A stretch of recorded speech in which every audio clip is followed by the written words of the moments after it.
మెదక్ జిల్లా చిలప్చేడు మండలం చిట్కుల్ గ్రామంలో అన్ని కుల సంఘాల నాయకులు, దళిత సంఘాల నాయకులు నిరసన కార్యక్రమం చేపట్టారు. కేంద్ర హోంశాఖ మంత్రి అమిత్ షా అంబేద్కర్ పై చేసిన వ్యాఖ్యలను నిరసిస్తూ మెదక్ జోగిపేట ప్రధాన రహదారిపై రాస్తారోకో చేపట్టారు.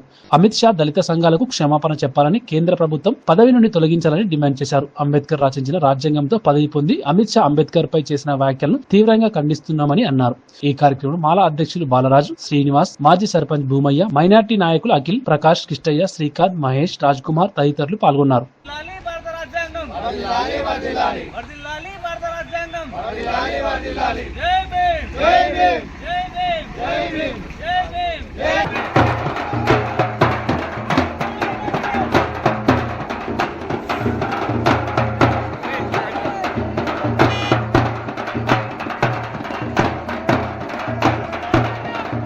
భగవంతుడు నడుచుకున్నటువంటి ఆయన లోపల ఉన్నది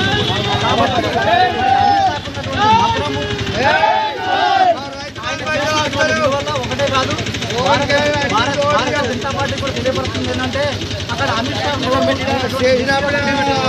అందరూ ఓట్లు వేసినటువంటి వాళ్ళే ఇలా భారత రాజ్యాంగంలో అనుకొని పనిచేసిన స్థానంలో ఉన్నటువంటి మనిషి ఆ విధంగా మనం సిగ్గుచాటు అండ్ బీసీకి సంబంధించి కాదు, ఇలా ఉన్నటువంటి అంబేద్కర్ దాంట్లో కానీ, బీజేపీలో కానీ, కాంగ్రెస్లో కానీ, ఆల్ పార్టీస్లో కానీ అందరూ అన్ని కులాల్లో ఉన్న ఎంపీలు ఉన్నారు. ఆయనకు అది ఒకటి తెలియాలి. రెండోది ఏంటంటే ఇలా భారత